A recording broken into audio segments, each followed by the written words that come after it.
आप ये देखेंगे सबसे इम्पोर्टेंट चीज जो है वो हमें पता है कि स्किल्स जो है प्रेजेंटेशन स्किल्स होती है कुछ आपके पास, आपने कॉन्फिडेंस शो करना है। क्योंकि देखिए आपके पास और कोई प्लेटफॉर्म नहीं है, आपने सिर्फ और सिर्फ विद योर राइटिंग आपने अपने आप की, अपने कॉन्सेप्ट्स की, अपने टॉपिक्स की, अपने सब्जेक्ट्स की प्रेजेंटेशन देनी है, ठीक है। और वो सिर्फ और सिर्फ आपके पास एक ही तरीका है टू एक्सप्रेस योरसेल्फ, सिर्फ और सिर्फ ऑन द शीट्स, ठीक है। शीट्स जो रिटन मिलेंगी, फॉर एग्जाम्पल जैसे हम लोगों को सबको पता है कि आंसर शीट्स की जो लीव्स है 52 लीव्स है नियर अबाउट, ठीक है। तो हमें ये भी पता है कि 100 मेरे जो कम से कम जो सब्जेक्ट्स हैं आपको पता है कि उनके 100 मार्क्स का ईच सब्जेक्ट है मेरा। यानी एडीआर की भी अगर हम बात करें, alternative dispute resolution second subject है पॉलिटिकल साइंस, वो दो सब्जेक्ट्स आर फॉर 100 मार्क्स, ठीक है। अंडरस्टैंडिंग हो रही है ना आप लोगों की। तो अब 100 मार्क्स का जो आपके दोनों ही पेपर्स 100 मार्क्स के हैं, इनको आपने अटेम्प्ट करने की स्किल्स को इनहांस करना है। एक चीज मैं आपको बताऊं कि जो लॉयर्स होते हैं, मैं आपको एडवोकेट्स तो नहीं कह सकती अभी, क्योंकि एडवोकेट्स में आपको पता है कि लाइसेंस होल्डर बंदे को एडवोकेट बोला जाता है, आप लोग सब लॉयर्स नहीं बन रहे हैं। तो लॉयर्स होते हैं जो लॉ की स्टडी कर रहे हैं, तो every lawyer is a problem solving, ये बात याद रखिए। हर जो लॉयर होता है उसके पास एक नेचुरल स्किल होती है प्रॉब्लम सॉल्विंग।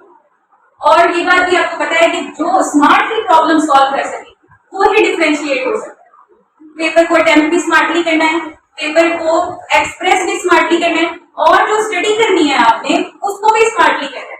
ये जो गेस्ट पेपर ढूंढना, गेस्ट को ढूंढना, इंपॉर्टेंट क्वेश्चंस को ढूंढना, ये इतना बड़ा माइलस्टोन नहीं है। एवरी सेकंड पर्सन आपको गेस्ट पेपर बता देगा, every second person, every second instructor आपको जो है इंपॉर्टेंट क्वेश्चंस, इंपॉर्टेंट टॉपिक्स आपको बता देगा। लेकिन असल में चीज फिर वही आ जाती है कि आप लोगों ने उसको अटेम्प्ट और एक्सप्रेस कैसे करना है। अब देखिए एक चीज होती है आपकी राइटिंग स्पीड होती है।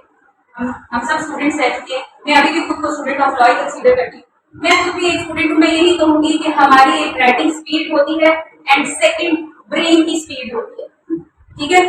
ब्रेन की स्पीड क्या है, ब्रेन कैसे स्पीड में सोचता है और हाथ कैसी स्पीड से लिखता है, इन दोनों के इन बिटवीन आपने बैलेंस क्रिएट करना है, ठीक है।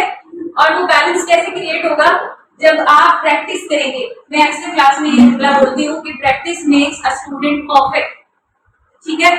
जितने भी स्टूडेंट्स हैं ये बात याद रखिए कि प्रैक्टिस जो है वो आपको परफेक्शन की तरफ लेकर जाएगी, और वो प्रैक्टिस प्लस आपको इसमें भी इनहांस करेगी to balance with your brain and with your hand writing.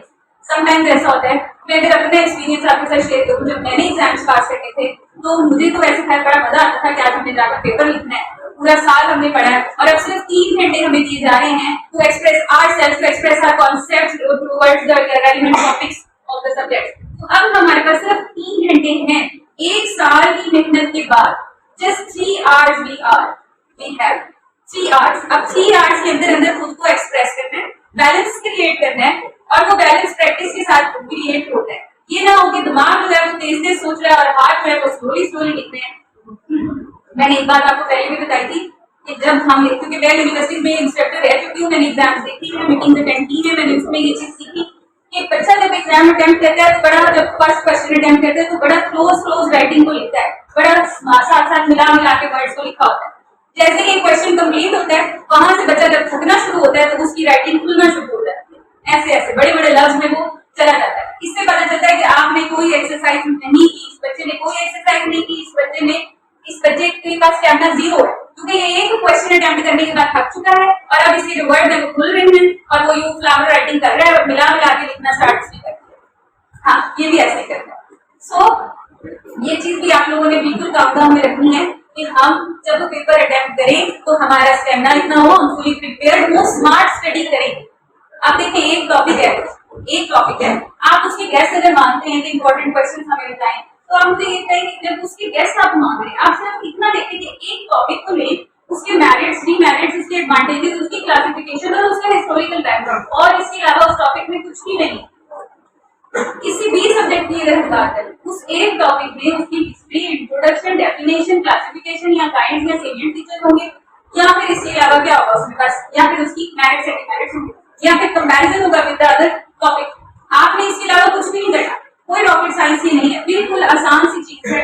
इसको अच्छे से आपने अटेम्प्ट करना है, और हर क्वेश्चन के लिए आपको पता है कि 11 लीव्स जो है वो पंजाब यूनिवर्सिटी के यूज है, 11 लीव्स ऑफ पेपर। लीव्स से मेरा मुराद है, ये देखिए जैसे ये पेपर है मेरे पास, ये लीफ इसको बोलते हैं, इट इज कॉल्ड 1 लीफ, ठीक है, विद बोथ साइड्स, ओके। तो ये आपने 11 शीट्स जो है, 11 लीव जो है वो एक क्वेश्चन के लिए मुख्तस करने हैं, ठीक है, मिनिमम। और जब स्मार्ट राइटिंग की बात आती है तो उसमें ग्राफ्स मेंशन करने हैं, उसके अंदर आपने वो एक पूरा डायग्राम बनाना है ताकि आपका जो एग्जामिनर है उसके लिए आपने आसानी पैदा करनी है चेक करने में, मुश्किल पैदा नहीं करनी कि वो अगर फॉर एग्जाम्पल आपने कोई ऐसे वर्ब इस्तेमाल कर दी, कोई ऐसे वर्डिंग यूज कर दी जो कि नॉर्मली नहीं फील आपकी जो फील्ड का है स्टडी उसके मुताबिक नहीं है, तो ऑब्वियसली बात है वो उसके ऊपर मेहनत नहीं करेगा, वो उसको गुजार देगा, ठीक है।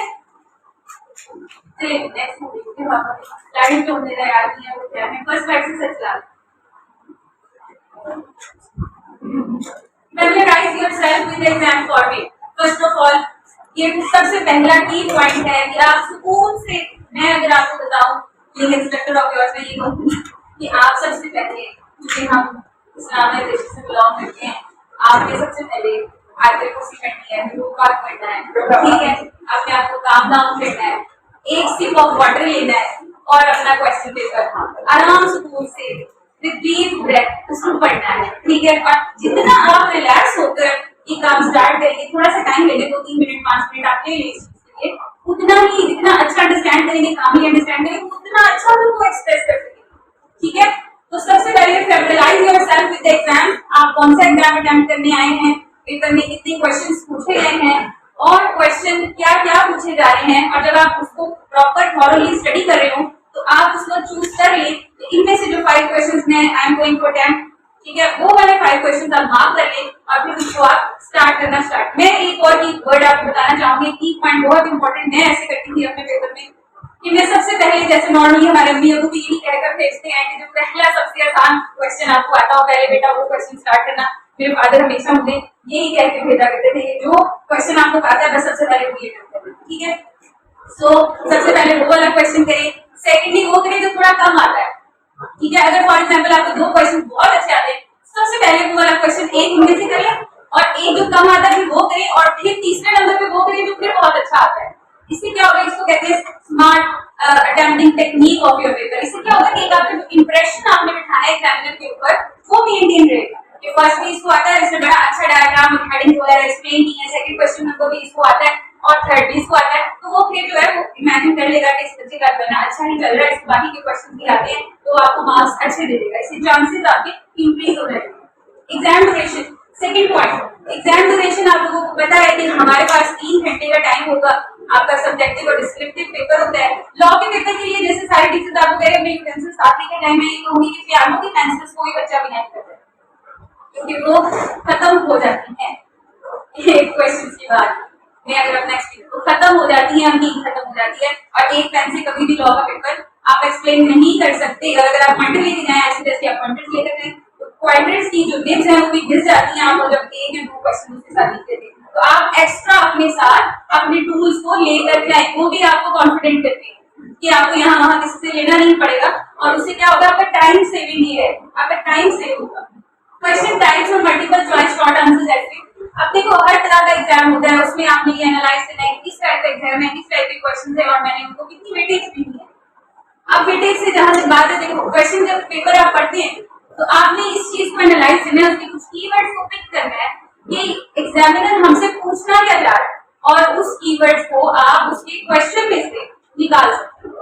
अगर आपने क्वेश्चन का पहला हिस्सा पढ़ा तो आप उसमें से कीवर्ड्स निकाल सकते हैं कि पूछना ये चाह रहा है, और सेकंड हिस्सा उसी क्वेश्चन का आपने पढ़ा तो आप उसमें से कीवर्ड्स निकाल सकते हैं और फिर इसी तरीके से अपनी डायग्राम डेवलप कर सकते हैं कि आप किस तरीके से आप इस पेपर को अटेम्प्ट करने लगे हैं, क्वेश्चन को और लिखने लगे। और कोई भी अगर स्पेसिफिक इंस्ट्रक्शन और रूल्स आपके पेपर में है तो उसे प्लीज थॉरोली पढ़िएगा और अंडरस्टैंड करिएगा। नेक्स्ट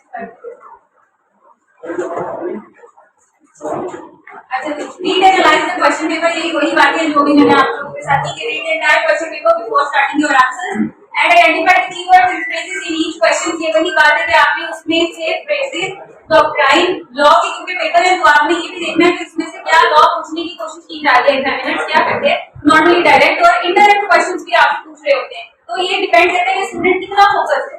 अभी अगर मैं आपको एक क्वेश्चन पेपर दिखाऊं और फिर आपको उसको वैनिश आउट कर दूं और पूछूं कि उसमें टोटल कितने क्वेश्चन थे, तो इस तरह से आपका फोकस पॉइंट एग्जामिन हो सकता है। ये आप एक्सरसाइज खुद घर में भी कर सकते हैं अपने फोकस को बरकरार रखने के लिए। सो एनालाइज द क्वेश्चंस भी हो गया, topic and areas, law means specific identify and specific requirements, देखिए कि आपका एग्जामिनर उसी सेम टॉपिक के मुताबिक आपसे पूछना क्या चाह रहा है, उसकी क्लासिफिकेशन पूछना चाह रहा है, उसके मेरिट्स आपसे वो पूछना चाहते हैं, या वो उसकी डिस्क्रिप्शन आपसे पूछना चाहते हैं। ये सारा कुछ आपने उसको अच्छे से गौर करना है, फोकस करना है। नेक्स्ट, अच्छा जी, अब देखिए सेकंड बात है कि मैनेज योर टाइम। ये सबसे इम्पोर्टेंट है।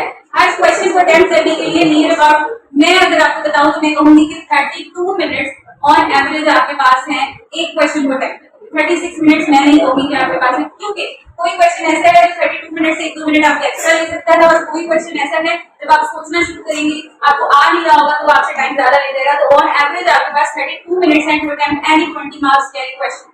ठीक है, उसके बाद प्रोटोटाइप क्वेश्चन देखिए, तो हम लोगों को पता है कि leave some time for review and revision. आपने थोड़ा सा टाइम रिव्यू और रिवीजन के लिए भी अपने लिए बचाना है। जब आपने पूरा पेपर अटेम्प्ट कर लिया उसके बाद आपने देखा है कि हम उसकी रिवीजन नहीं कर सकते, हमारे पास इतना टाइम है, आप अपनी रिहर्सल्स के लिए टाइमर स्टॉपवॉच इस्तेमाल किया जो नॉर्मली करते थी। अभी क्योंकि आप लोग फ्री हो गए कॉलेज से, तो आप लोग इसकी रिहर्सल करें कि आप कितने पेजेस लिखने के बाद थकान फील करते हैं और आपके वर्ड्स ओपन अप होना शुरू हो जाते हैं। इसकी प्रैक्टिस घर में करें। नेक्स्ट,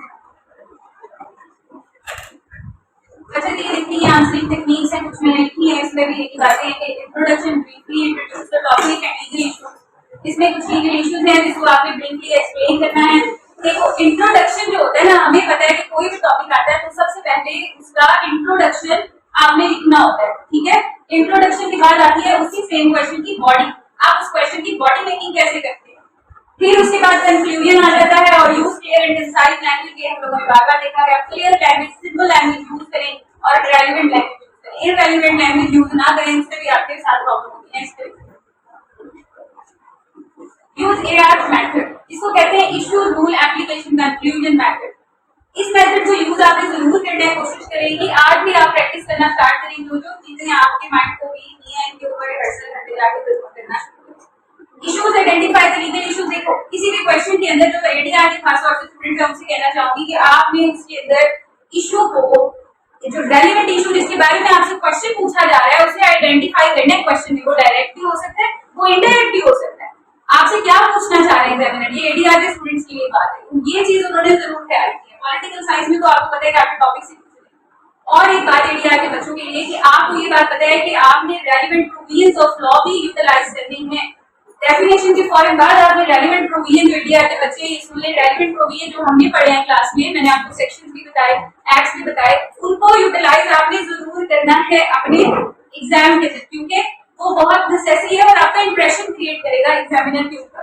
ठीक है, क्योंकि एग्जामिनर को नहीं पता कि आप लोग कौन है, आपकी राइटिंग की एक्सप्रेशन से ही उसने अंदाजा लगाना है कि ये बच्चा क्या चीज है और कैसे लिख पाता है।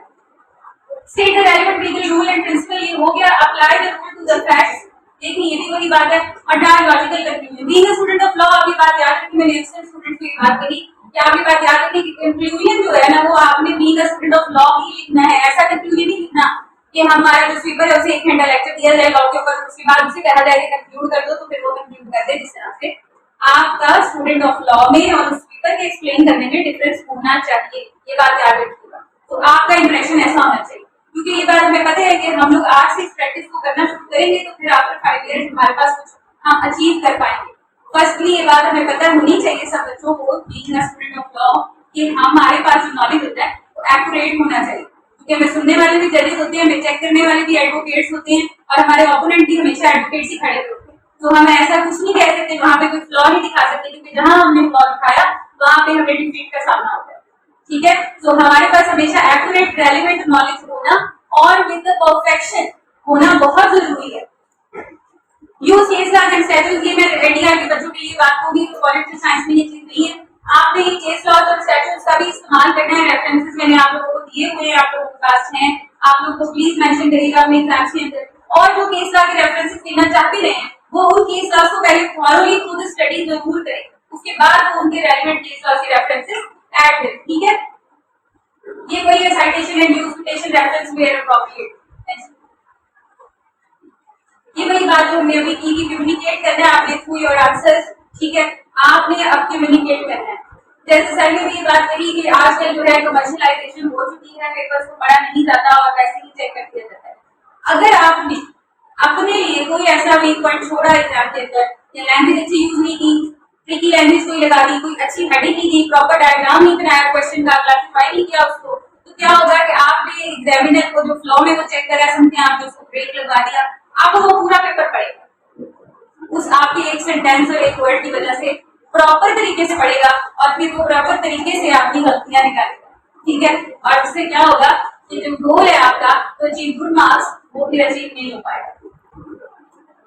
Review and revise your answers, ये मैंने अभी आपको डिस्क्राइब किया है कि एक्यूरेसी के साथ इसको रिव्यू करना बहुत इंपॉर्टेंट है। हमारे लॉ में हमें पता है कि राइट ऑफ अपील भी होता है, वो भी इसीलिए होता है कि टू रिव्यू योर ऑर्डर्स। हम करते हैं ना अपील, मैंने एडीआर के स्टूडेंट्स को ये बात समझाई थी कि राइट ऑफ अपील होते हैं। ये जो राइट ऑफ अपील है पहले सबसे अपने ऊपर इसको यूटिलाइज करना है, to revise your answers, to review your answers, ठीक है। फर्स्ट ऑफ ऑल इसको अपने ऊपर पहले अप्लाई करना है तो ये वैसे हमारा फंडामेंटल राइट हम सबको पता ही है। अच्छा देखिए क्लैरिटी एंड एक्यूरेसी की बात होती है, जो भी मैंने पहले भी बताया, check your grammar and spelling errors. देखो पहले ऐसा होता था कि लॉ के स्टूडेंट्स की जो लैंग्वेज को यूटिलाइज करते थे एग्जाम्स के आंसर्स के अंदर, तो उस वक्त उनकी ग्रामर की मिस्टेक्स को कम निकाला जाता था और फोकस किया जाता था कॉन्सेप्ट्स के ऊपर कि बच्चे का कॉन्सेप्ट कैसा है टुवर्ड्स द रेलेवेंट टॉपिक। लेकिन अब ऐसा नहीं होता, अब आपकी स्पेलिंग की एरर्स को भी काउंट किया जाता है, तो वो आपको नेगेटिव मार्किंग करते हैं, ठीक है। इनको अगर आपके ग्रामर और स्पेलिंग प्रॉब्लम्स आते हैं ना तो वो आपकी नेगेटिव मार्किंग करते हैं। चलिए नेक्स्ट, फिर से वही बात, take a deep breath, stay calm. आपने फिर से वही करना है, बात करना है, काम रहना है। एक्स्ट्रा पेंसिल मार्कर अपने साथ लेके जानी है, वो साथ रखते नहीं है, साथ में मरीज से जरूर रखिएगा और प्रॉपर तरीके से प्रिपरेशन करके एग्जाम देने जाएगा। जितना अच्छी तैयारी जिस बच्चे की होगी, याद रखिए, वो अपने आप ही उतना काम और फोकस होगा। जिस बच्चे की जितनी कम तैयारी होगी वो उतना ही एंजाइटी में होगा, उतना डिप्रेशन में होगा।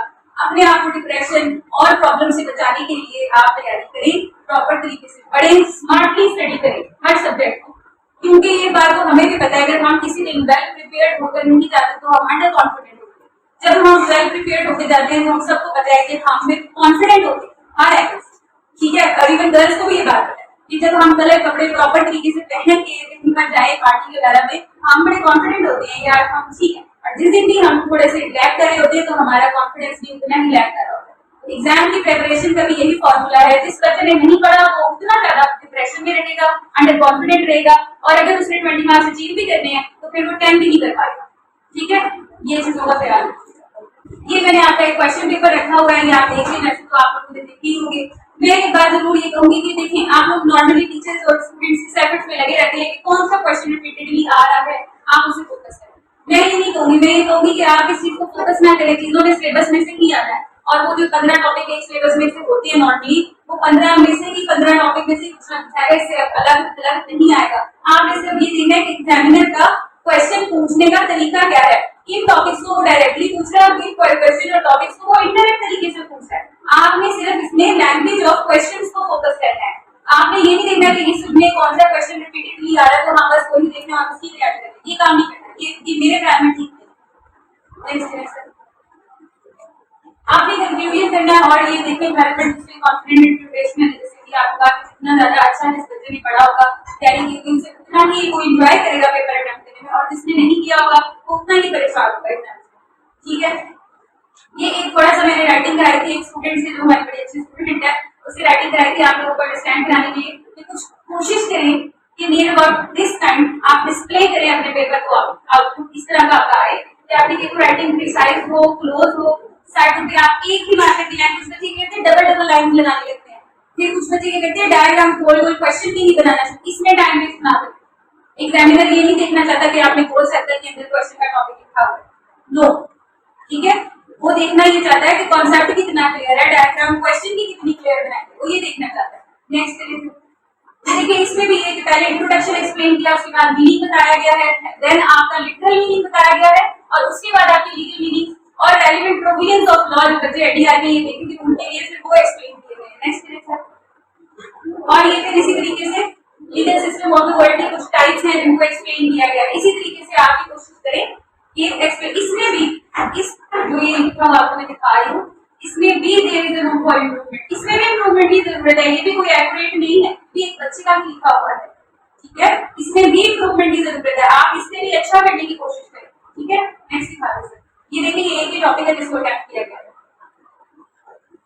किस तरीके से हेडिंग्स हैं, किस तरीके से एक्सप्लेन किया हुआ है, कितना नीट लिखा हुआ है, ये सारी चीजें एक्सरसाइज के साथ, रिहर्सल्स के साथ। चलिए